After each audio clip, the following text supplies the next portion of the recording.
C'est un texte qu'on connaît, qu'on lit souvent. Nous allons essayer de creuser un peu.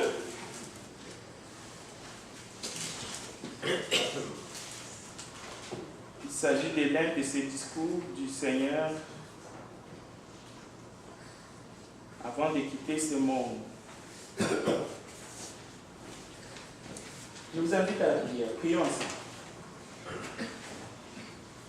Éternel Dieu de notre salut, nous avons passé de semaines, nous avons eu un moment de rassemblement pour évangéliser avec des frères, des amis, des connaissances qui sont venus un peu de partout, en Amérique du Nord et ici au Canada, Québec. Nous te demandons encore ce matin de bénir tous ces beaux mondes qui sont venus soutenir le travail ici, mais de bénir cette assemblée qui a montré l'intérêt et aussi nous étions tous animés d'un même esprit. Il n'y avait parmi nous aucun esprit de contestation pendant ces présentations, ni de tumulte, de désordre. Permet que nous soyons appliqués ce matin, durant cette adoration, pour que l'ennemi ne vienne pas perturber ces moments d'étude et les moments qui vont suivre de l'adoration à l'honneur de ton Saint-Nom. Bénis les petits, les enfants parmi nous, ceux qui vont se joindre, que nous soyons tous animés d'un esprit de soumission les uns les autres, une bonne attitude pour t'adorer, afin que nous puissions toujours avoir le même résultat, tous les temps, peu importe celui qui est devant. Nous voulons te montrer que nous t'aimons, et c'est toi qui es l'objet de notre adoration. Gloire et louange à toi, Père, au nom de ton Fils bien-aimé Jésus-Christ et le Saint-Esprit qui nous accompagne en ce moment. Nous te le demandons sincèrement au nom de Jésus. Amen. Amen. Bien, vous avez remarqué que dans Matthieu 25, il est question de Fils de l'homme. Le Fils de l'homme qui viendra. Aujourd'hui, étant donné que nous sommes bien assis dans ce monde, étant donné que nous aimons les gens qui sont autour de nous, et nous aimons ce que nous faisons dans ce monde. Nous aimons nos enfants, nous aimons nos frères et sœurs, nous aimons la vie, entre guillemets, la vie physique. Le sujet du retour de la seconde venue de Jésus dérange notre confort. Mais lui, il en a parlé avec ses disciples. Alors, nous commençons la lecture à partir du verset 31. Quand le Fils de l'homme viendra dans sa gloire et tous les anges avec lui, alors il siégera sur son trône de gloire. Toutes les nations seront assemblées devant lui. Il séparera les hommes les uns des autres, comme les bergers séparent les brebis des boucs. Il placera les brebis à sa droite et les boucs à sa gauche. Alors le roi dira à ceux qui seront à sa droite, « Venez, les bénis de mon Père, et recevez un héritage, le royaume préparé pour vous depuis la création du monde. Car j'avais faim et vous m'avez donné à manger. J'avais soif et vous m'avez donné à boire. J'étais un étranger et vous m'avez accueilli. J'étais nu et vous m'avez habillé. J'étais malade et vous m'avez visité. J'étais en prison et vous êtes venus jusqu'à moi. Alors les justes lui répondront, Seigneur, quand est-ce que nous t'avons vu? Tu avais donc faim et nous t'avons nourri. Tu avais soif et nous t'avons donné à boire. Et tu étais un étranger et nous t'avons accueilli. Tu étais nu et nous t'avons habillé. Tu étais malade ou en prison. Quand sommes-nous venus jusqu'à toi? Verset 40. Et le roi leur répondra, Amen. Je vous l'ai dit, chaque fois que vous l'avez fait à l'un de ces petits qui sont mes frères, c'est à moi que vous l'avez fait. Alors il dira à ceux qui seront à sa gauche, allez-vous-en loin de moi, maudits, dans le feu éternel préparé pour les démons et ses anges. Car j'avais faim et vous ne m'avez pas donné à manger. J'avais soif et vous ne m'avez pas donné à boire. J'étais étranger et vous ne m'avez pas accueilli. J'étais nu et vous ne m'avez pas habillé. J'étais malade et en prison et vous ne m'avez pas visité. Alors ils répondront eux aussi, Seigneur, quand est-ce que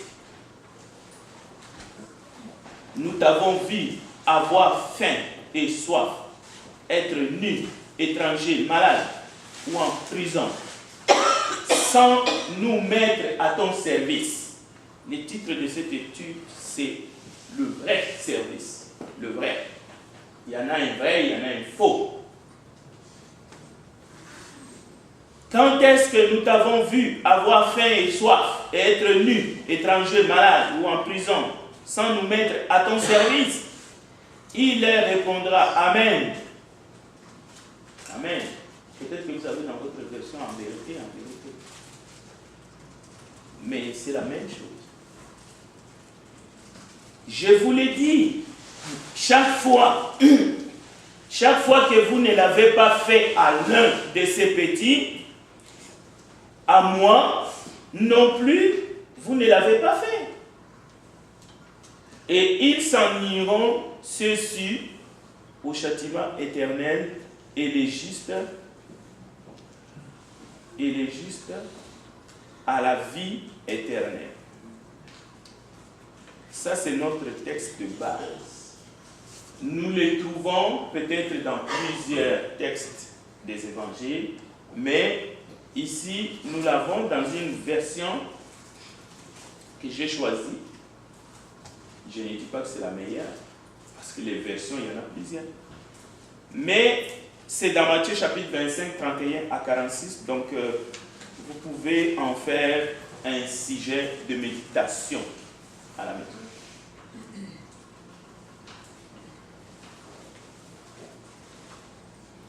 Bien. L'ensemble, selon l'enseignement du maître, du roi, de personnes ayant vécu sur la terre, parce qu'il y a des personnes qui n'ont pas vécu sur la terre, qui sont venues, mais qui ne sont pas nés, par exemple. C'est-à-dire qu'ils n'ont pas vécu sur la terre. Mais ceux qui ont vécu et qui ont grandi, qui ont atteint un certain âge, un summum, l'âge de la raison, seront confrontés.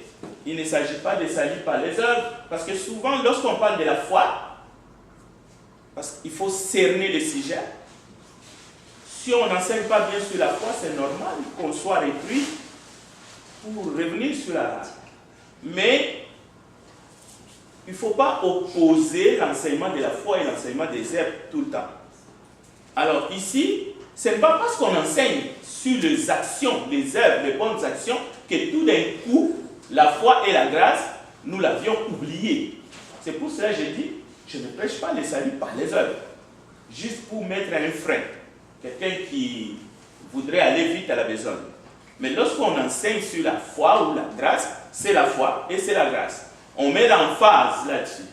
Et on essaie de relever tout ce que nous avons dans les Écritures qui parlent de la foi et de la grâce. Et nous allons essayer de mettre l'emphase ici sur les bonnes œuvres, les bonnes actions. Et c'est le Seigneur qui en... Donc, ne pensez pas que j'ai oublié l'enseignement sur la grâce ou sur la foi. Mais ce n'est pas notre sujet de ce matin.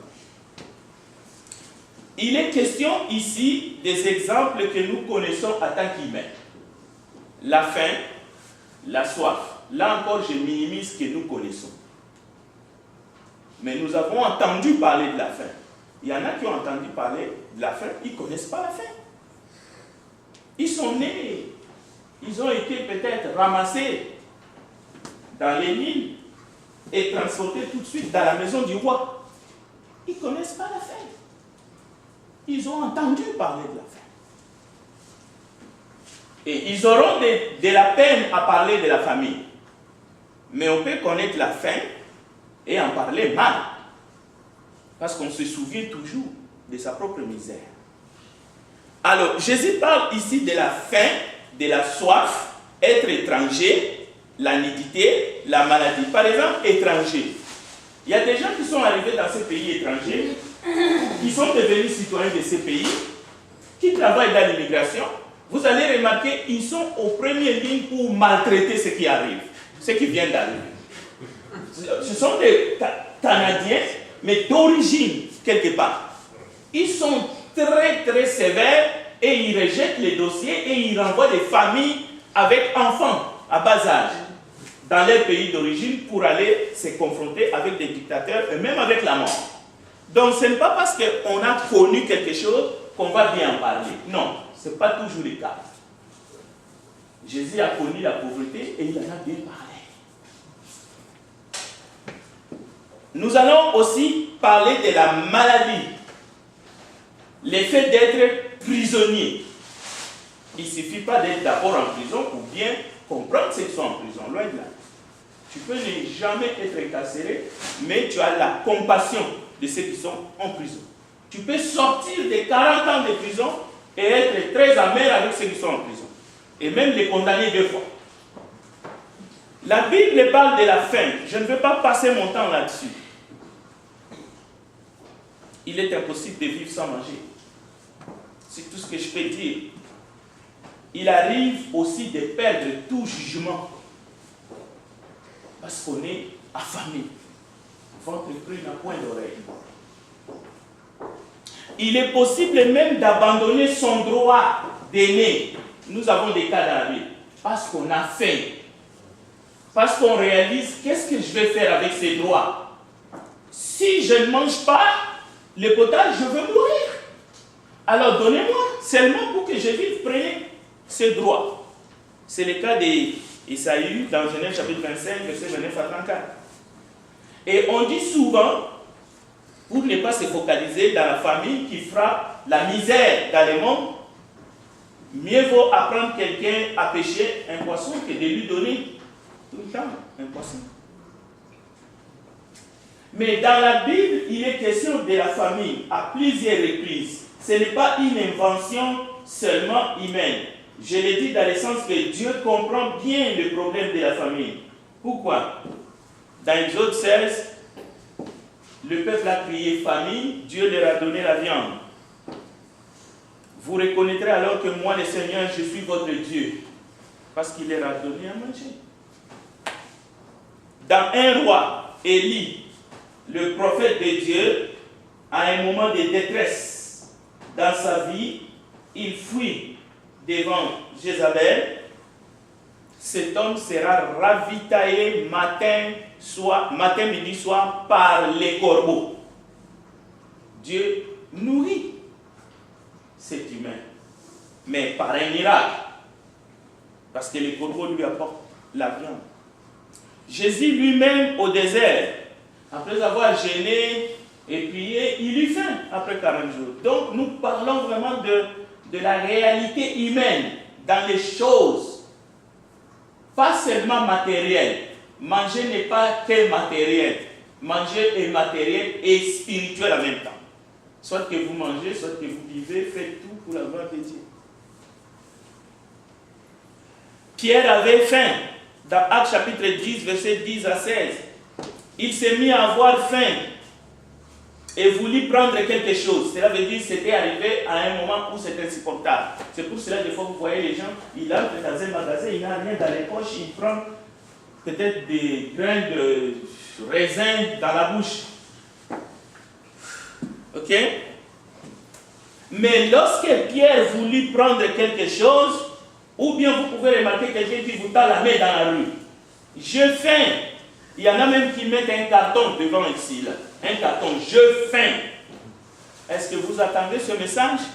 Ou est-ce que vous passez tout de suite au jugement? Mais un jugement charnel, méchant. La Bible nous dit, Actes chapitre 10, versets 10 à 7, Pierre s'est mis à avoir faim et voulut prendre quelque chose. Pendant qu'on lui préparait à manger, il tomba en extase. J'avais un ami, parce qu'il pratiquait des jeûnes très forts. Lui, il est resté dans la dénomination et il était apôtre, mais en tout cas un fou, avec le respect. Alors, il a beaucoup gêné, et comme il avait en même temps le diabète, il est tombé en extase. Le problème, c'est qu'il ne s'est jamais relevé. On l'a enterré. J'ai ses photos, j'ai ses cassettes, on a travaillé côte à côte, on a crié l'épée, on s'est foumonné, on a rempli d'estrades, on a imposé les mains aux gens, mais il nous a précédés. J'ai du respect pour lui, et surtout pour ses enfants. Mais à un moment donné, nos routes se sont... Moi, je suis allé à gauche, il est allé à droite, comme Abraham et son neveu. Et dans les béatitudes, même avant les béatitudes, dans Matthieu, on parle de la faim. Jésus lui-même, il se raconte que les gens qui l'écoutent ont faim. Il dit à ses disciples, allez leur procurer à manger. Donnez-leur vous-même à manger. Donc, nous n'avons pas seulement connu la faim ici dans ce monde. Nous avons entendu parler de la famine dans les Écritures. Nous avons été frappés de la famine dans notre chair pour quelques-uns. Je ne sais pas ici s'il y en a qui ont grandi dans les maisons des rois. Alors vous ne connaissez pas la famine en pratique, dans ce cas-là. Et ceux qui vivent dans les pays en voie de développement pensent qu'ici, nous marchons sur des vélos. Ceux qui vivent au Canada, l'un des pays où il fait beau à vivre, il n'y a pas de la famine ici. Détrompez-vous, il y a des gens qui meurent de faim ici. Pas seulement dans les pays où vous pensez, ici, dans ces pays. Parlons maintenant de la soif. Est-ce que je peux attirer votre attention sur des situations où il est question de la soif? Nous connaissons cela. Être assoiffé, la gorge desséchée.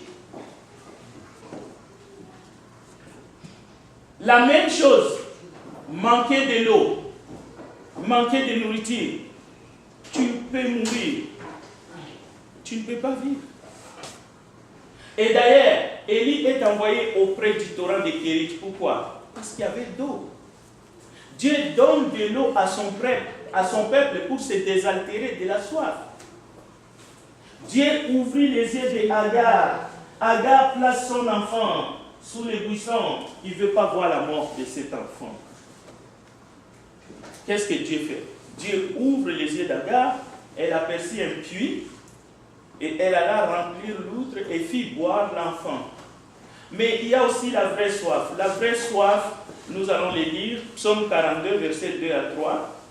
Je vous invite de lire avec moi pour participer. Psaume 42, versets 2 à 3. Ici, nous parlons, je ne dis pas seulement que cette soif que vous avez ce matin n'est pas vraie.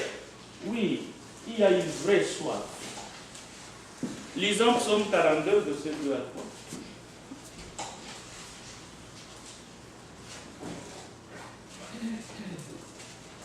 Au chef des chants, cantique des filles dévorées, comme une biche soupire après des courants d'eau, ainsi mon âme soupire après toi, ô Dieu. Mon âme a soif de Dieu, du Dieu vivant. Quand irai-je et paraîtrai-je devant la face de Dieu? Jusqu'à 3. Merci. David a eu cette vraie soif. Il en parle avec son cœur. Déjà d'entrée ce matin, sommes-nous venus avec cette soif là, la vraie, pas la soif de l'eau du robinet, mais la soif du Dieu vivant. C'est cela aussi qui compte. Parce que tu peux mourir dans la chair physiquement. Si cette soif-là n'est pas dans ton cœur, tu es en train de perdre non seulement ta vie physique, mais aussi ta vie spirituelle, c'est-à-dire ta vie éternelle. Jésus sur la croix, il dit « j'ai soif ». Et on peut en faire toute une étude. De quelle soif? Est-ce que c'était la soif d'eau du robinet, parce qu'on lui a donné à la place de l'eau du vinaigre? Ou est-ce que c'était la soif de la justice de Dieu? Parce qu'il était temps que Dieu rende justice. C'est-à-dire que Dieu puisse absoudre les coupables. Jean chapitre 19, verset 28. Et Jésus enseigne, si ton ennemi a faim, donne-lui à manger. S'il a soif, donne-lui à boire. Nous regardons souvent loin. Mais ici, nous avons l'importance du manger et du boire. Jésus ne dit pas, si ton ennemi a faim, parfume sa tête. Achète du parfum d'un grand prix. Non, il dit, donnez-lui à manger. Et s'il a soif, donnez-lui à boire. La Bible nous montre l'importance d'avoir la faim de Dieu, la faim de la parole de Dieu, et même d'être affamé et assoiffé de la justice. C'est pour montrer aussi que nous ne devons pas seulement nous attarder dans cette dimension qui est physique, qui est matérielle. Donc nous devons évoluer, mais dans le sens de la parole, je ne parle pas de l'évolution de la technique. Parce que l'homme a trop évolué et il mange des tonnes et des tonnes lui-même. Et il laisse mourir de faim. Je dis bien, il laisse mourir de faim. Étranger. Ici, c'est un principe qu'il faut comprendre. Parce que je pourrais vous dire tout de suite, nous sommes des étrangers sur la terre. Ça, c'est aller vite en personne. Un étranger, c'est quelqu'un qui, en principe, n'appartient pas à la communauté, à la nation. Il vient de l'extérieur. Il parle une autre langue étrangère. Il a des us et coutumes différents des nôtres. Voilà un étranger. Cela veut dire que tu peux être là, aussi bien cravaté, peu importe le nombre d'années que tu as passé dans ce pays, tu es toujours un étranger pour d'autres. Et tu le resteras. Tout dépend des niveaux.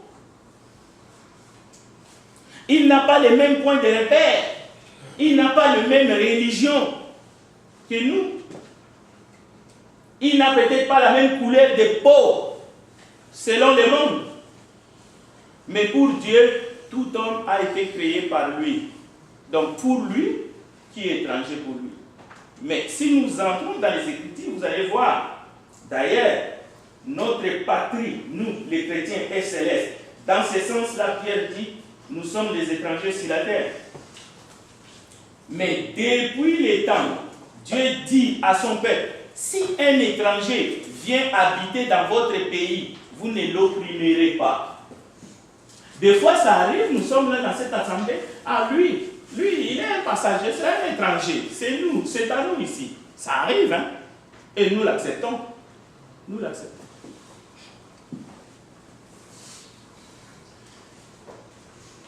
Il n'y a plus d'étrangers parmi le peuple de Dieu. Si nous sommes en Christ, il n'y a pas un étranger parmi nous. Si vous êtes né d'en haut, Éphésiens chapitre 2, verset 19. On va lire les textes. J'invite quelqu'un d'autre. Éphésiens chapitre 2, verset 19. Ça, c'est notre force maintenant. C'est-à-dire, ne définissez pas l'étranger comme bon vous semble. Si vous êtes en Christ, du moins si vous n'êtes pas en Christ, ne regardez pas une tête ici, s'il est en Christ, que c'est un étranger. Un étranger par rapport à quoi? À moins que si vous appartenez au diable. Lisons Éphésiens chapitre 2, verset 19. Ainsi donc, vous n'êtes plus des étrangers, ni des gens du dehors, mais vous êtes concitoyens des saints, gens de la maison de Dieu, membre de la famille de Dieu. Vous pouvez devenir membre de la famille de Dieu aujourd'hui si vous acceptez de vous soumettre à Jésus et de passer par l'eau de baptême. Vous n'êtes plus étranger. Que personne ne vous trompe. Vous n'êtes plus des étrangers en Christ, ni des gens de passage. Vous n'êtes pas des passages si vous êtes ici et si vous êtes en Christ. Vous êtes citoyens du peuple saint, membres de la famille de Dieu. Et Colossiens 3:11 dit d'une manière explicite. Je les lis. Alors, il n'y a plus de Grecs et de Juifs, d'Israélites et de païens. Il n'y a pas de barbares, de sauvages, d'esclaves, d'hommes libres. Il n'y a que le Christ en tous. Il est tout. Colossiens chapitre 3, verset 11. Donc ne regardez plus votre compatriote qui est en Christ. Attention. Ne regardez plus votre voisin qui est assis à côté de vous, s'il est en Christ comme il est étranger. Peu importe les spécificités que vous pouvez déceler, même s'il n'a pas vos coutumes, même s'il ne partage pas avec vous votre culture, mais si nous sommes en Christ, c'est fini. Il n'y a que Christ en tous et il est tout. La nudité, c'est quoi? Une personne qui est nue ne peut sortir de chez lui. Ça, c'est quelque chose même pas de primaire. En naissant, dès que nous avons l'âge de la raison, nous comprenons cela. Jésus parle de la nudité, c'est pour cela que les gens parlent. Dans Matthieu 25, il dit, j'étais nu, vous m'avez vêtu. Cela veut dire qu'une personne nue ne doit pas connaître le monde extérieur, ne doit pas sortir, aller au contact des gens. Même si tu es à moitié nu. Parce que Jésus dit, j'étais nu, vous m'avez vêtu. Qu'est-ce que vous cherchez encore comme enseignement? Si vous n'attendez pas ce qui sort de la bouche de Dieu, qu'est-ce que vous voulez? C'est qui doit vous parler encore? Un oiseau? Donc, il faut être habillé. L'habit a une fonction spéciale. C'est de couvrir ta nudité. Ce n'est pas de montrer qui tu es, ou ta personnalité, ou que tu as gagné ta liberté. L'habit, Dieu donne un habit à quelqu'un, à Adam et Ève. C'est le début de la restauration. Il a perdu quelque chose. Il a vu, il s'est découvert qu'il était nu. Adam et Ève commencent eux-mêmes à s'en procurer quelque chose pour se couvrir. Dieu vient. Il les couvre. Il commence à restaurer leur dignité. Mais il va terminer cette mission parce qu'il va les couvrir du sang de Jésus-Christ. Nous n'enseignons pas les top modèles, nous n'enseignons pas les tenues, le mode, ce que vous voyez dans le monde. Non. Nous enseignons la parole de Dieu. Habiller quelqu'un qui est nu, c'est lui restaurer un peu de sa dignité dans son humanité. J'ai vu plusieurs cas, un homme ou une femme, parce qu'il a attrapé la folie, il a enlevé ses habits, les gens de bonne foi courir avec une pagne pour les couvrir. Qui n'a pas vu ça? Si vous n'avez jamais vu ça, vous avez un témoignage, vous avez une justification. Mais si vous avez déjà ça, vous avez un témoin contre vous. Après la désobéissance, leurs yeux à tous les deux s'ouvrir. Et nous avons un cas dans la Bible. C'est le cas de Noé. La nudité ici d'une soif mal comblée. Il avait soif, il a mal comblé cette soif en plantant la vigne, ce qui n'est pas mal, mais après avoir consommé, il se découvre dans la tente. Qu'est-ce qui se passe? Il s'enivra, se coucha nu au milieu de sa tente. Un des enfants s'est mort, mais les autres viennent avec, écoutez, quelque chose de lourd, une tenue lourde, une couverture, mais en reculant, ils ont couvert la nudité de leur père. Et nous avons d'autres exemples dans la Bible qui parlent de la nudité. Maintenant, de la maladie. Mais tous ces exemples-là, c'est pour montrer que Jésus enseigne qu'il faut venir en aide, qu'il faut faire quelque chose, qu'il faut agir. Il ne faut pas être indifférent. C'est ça l'enseignement. Maladie. La maladie apporte la faiblesse dans le corps. La maladie amène la dépendance à celui qui est malade. La personne qui est malade dépend souvent et toujours de quelqu'un d'autre, même du médecin, ou des infirmiers, ou de la famille. Et c'est normal. C'est déjà le service que Jésus nous enseigne. Lui-même, il a fait cela. Est-ce que quelqu'un peut dire que Jésus est venu dans ce monde comme infirmier? Mais il a guéri les malades. C'est-à-dire, la maladie peut amener un être humain à l'écart de la société. Vous allez voir que quelqu'un qu'on voyait souvent, on ne le voit plus. Mais c'est parce qu'il est malade. Son corps est malade. Et la maladie peut conduire à la mort. Myriam, fille atteinte de la lèpre, parce qu'elle a critiqué que son frère s'est marié avec un Africain. Et elle a été frappée de la lèpre. Et qu'est-ce que son frère a fait? Son frère a plaidé pour sa sœur. Moïse a pleuré. Elle est restée comme ça quelques jours, quelques semaines, et après, elle a été rétablie par la grâce de Dieu. Les prisonniers, nous pouvons être prisonniers parce que nous avons mal agi, ou parce que nous sommes persécutés, peu importe. Mais certains sont prisonniers parce qu'ils sont tenus en otage. Là encore, quelle est notre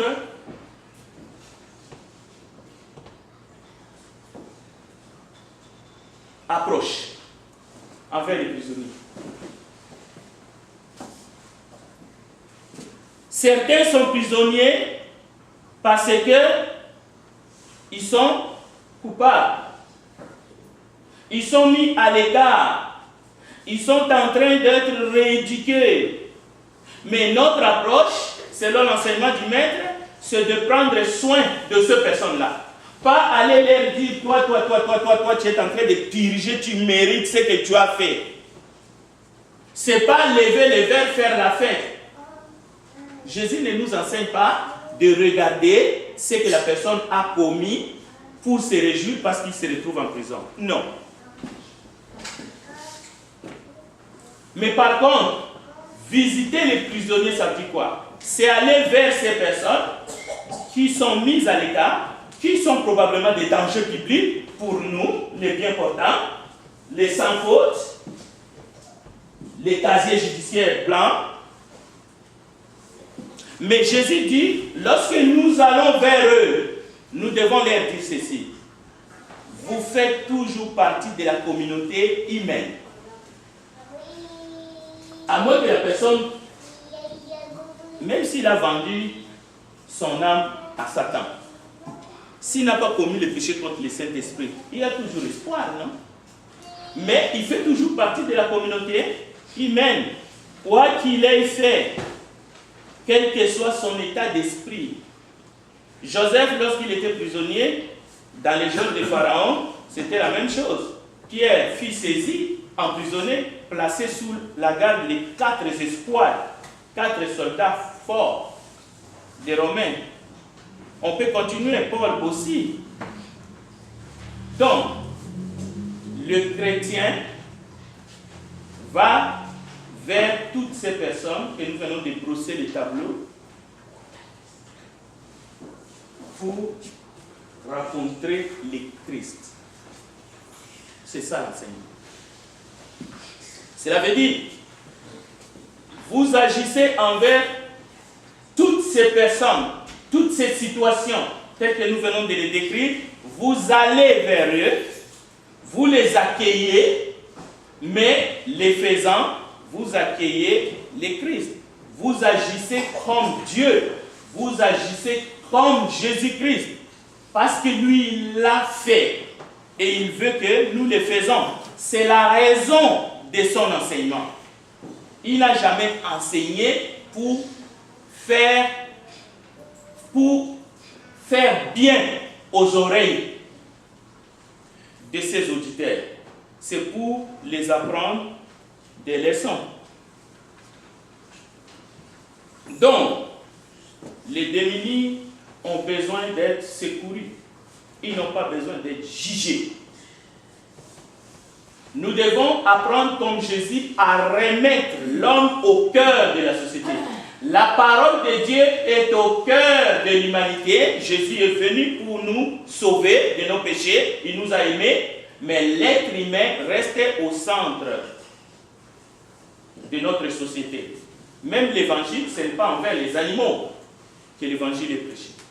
Mais nous ne pouvons pas prêcher l'évangile à froid, en état distant des humains qui nous entourent. En étant méchants, en manquant de compassion, nous ne pouvons pas prêcher l'évangile. Nous ne pouvons pas nous aimer, nous, et ne pas aimer ceux qui sont autour de nous. Nous allons voir plus loin que Dieu, malgré ces messages, il va séparer les ténèbres avec la lumière. Il va séparer même les eaux depuis la Genèse. Et les sommets de cette étude, et je vais m'arrêter là, c'est l'histoire d'Abraham. Et vous savez, vous pouvez le lire dans les livres de Genèse, qu'Abraham, il était en train de prier, et en priant, il est tombé comme en extase, et il a vu 3 personnes. Et lorsqu'il est sorti de cette extase, il est sorti dehors, et il a vu 3 personnes. Qu'est-ce qu'il a fait? Il est allé les accueillir. Et il a exercé l'hospitalité. Il a dit à sa femme, fais ceci. À un serviteur, fais cela. Et il leur a donné à manger, mais il était en train d'accueillir 2 anges et Dieu. Cela veut dire qu'il était en prière, il était en contact avec Dieu, et il est sorti dehors pour aller accueillir Dieu. Il a quitté Dieu pour aller vers Dieu. Nous sommes ici pour prier, pour adorer. Mais nous devons adorer Dieu. Et en quittant ici, nous devons aller vers Dieu. Mais en allant vers Dieu, dehors, nous allons vers les plus démunis, les gens qui sont dans les réseaux. Les gens là que nous... Ils sentent mauvais. Les prostituées, les sans-abri. Mais nous devons avoir un deuxième regard, c'est-à-dire le regard de Dieu, le regard de Christ. Que Dieu bénisse sa parole. Amen. Je ne sais pas si vous avez des questions. J'ai encore 7 à 8 minutes. Je vais prendre vos questions avant qu'on puisse passer dans notre temps de pause.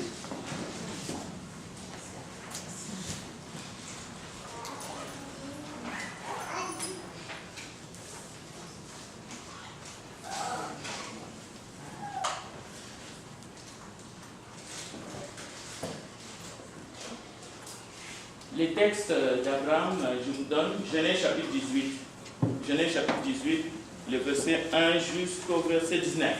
Si vous voulez lire l'histoire de le voyageur Abraham qui était chez lui. Et en prière, il est tombé en extase. Il priait intensement. Il est tombé comme évanoui et il a vu la vision, 3 hommes. Et c'était 3 visiteurs, c'était 2 hommes et l'Éternel. Des questions? Oui, frère, partout.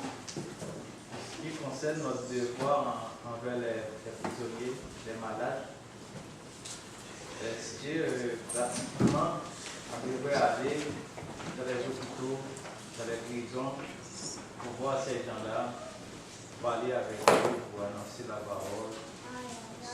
Et si on ne fait pas ça, est-ce qu'on a manqué d'accomplir les commandements? Oui, je voudrais d'abord ici vraiment rester dans le contexte. Cette question-là est excellente. L'idée de Christ en enseignant ces jours-là était que nous avons un devoir d'aller vers les prisonniers, pas d'abord pour les enseigner la parole, non. C'est pour les rendre service. Ils ont besoin que nous leur montrons. Ils sont mis à l'écart à cause de ce qu'ils ont fait ou à cause de ce qu'ils n'ont pas fait. Mais en allant vers eux, c'est pour leur porter un secours. Qu'on peut même dire que c'est un secours humain, matériel. C'est ça qui est dit dans les textes. C'est pour leur dire une parole, par exemple. Pas Jésus-Christ est venu dans le monde pour sauver les pécheurs dont je suis le premier. Mais non, c'est pour leur dire, écoutez, malgré que vous êtes mis à l'écart, malgré que vous êtes en train de purger votre peine, vous faites encore partie de la communauté humaine. Et voici moi, vous pensez que je suis libre, oui c'est vrai, je ne suis pas en prison, mais je viens en solidarité. Vous montrer ma solidarité. Maintenant, la partie de l'annonce de la parole, comme tu l'as dit, c'est vrai, nous les trouverons dans d'autres passages dans la Bible. Parce que je peux prendre un autre texte, pas pour confronter ce que tu viens de dire, mais pour montrer que ce n'était pas le but de l'enseignement. Parce que Paul en prison, qu'est-ce qu'il fait? Il annonce l'évangile, lui en étant en prison. Tu vois? Et on sait qui il est, c'est parce qu'il connaissait. Donc, tout en étant emprisonné, c'est lui qui enseigne ceux qui sont dehors et ceux qui sont avec lui en prison. Et il en fait des nouvelles créatures, comme Onésime, ainsi de suite. Donc, d'abord, c'est d'aller au secours, c'est d'apporter une présence, un témoignage. Et ensuite, si le lien est là, ainsi de suite. C'est comme les démunis. Si tu vas vers un démuni juste pour bam, l'évangile, il peut dire, est-ce qu'on lui témoigne d'abord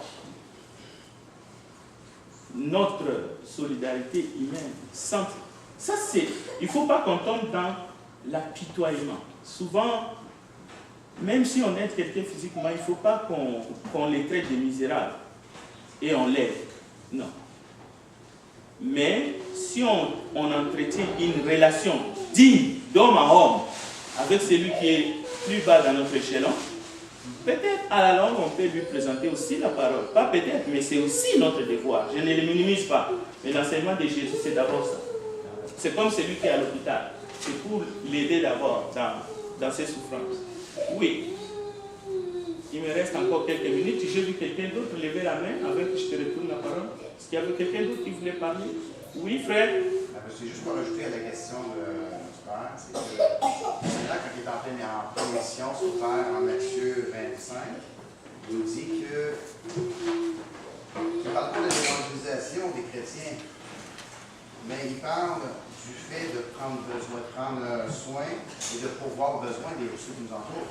Voilà. Quand il dit, en parlant du verset 35, que car j'ai eu faim et vous ne m'avez donné à manger. J'ai eu soif et vous m'avez donné à boire. J'étais étranger et vous m'avez recueilli. J'étais nu et vous m'avez vêtu. J'étais malade et vous m'avez visité. J'étais prisonnier et vous êtes venus vers moi. Et le Seigneur poursuit en disant, plutôt les justes, nous lui répondrons, Seigneur, quand avons-nous vu avoir faim, et t'avons-nous donné à manger, avoir soif, et t'avons-nous donné à boire? Quand t'avons-nous vu étranger, et t'avons-nous recueilli, et nous nus, et t'avons-nous revêtus? Quand avons-nous vu malade ou en prison, et sommes allés vers toi? Alors, qu'est-ce que le Seigneur a répondu? Il dit, je vous le dis en vérité, toutes les fois que vous avez fait ces choses à l'un des plus petits de mes frères, c'est à moi que vous les avez faites. C'est pas ça de la tâche chrétienne d'évangéliser. D'accord. Bien. Alors, il nous reste 2 minutes. Frère Patou, je vis que tu as levé la main. Oui, comme dit la parole, je pense qu'aujourd'hui même, nous devons mettre cela dans notre agenda. Mais comme le monde est dans une situation d'insécurité, spécialement pour un pays du Canada, je pense qu'il nous faut une date de notification pour pénétrer dans les prisons, surtout dans les hôpitaux, pour savoir qui est cet étranger qui vient voir quelqu'un qui n'est pas membre de la famille. Oui, tout à fait, Frère Patou. On ne va rien faire sans respecter les normes de l'autre pays, il n'y a pas de prison au monde où tu peux aller entrer comme ça et te balader comme tu veux. Il faut avoir des autorisations. Mais la même chose, si nous voulons aller dans tel ou tel pays, ou si nous voulons, je sais pas moi, on va toujours prendre les visas. On fait des formalités beaucoup plus compliquées qu'avoir le droit d'entrer dans une prison. Ce n'est pas l'enfer, les prisons. Donc, on peut avoir ces droits-là. Une identification. Oui, tout à fait, il n'y a aucun problème, on peut le faire. On fait beaucoup plus compliqué que ça. Merci de votre attention et que Dieu vous bénisse.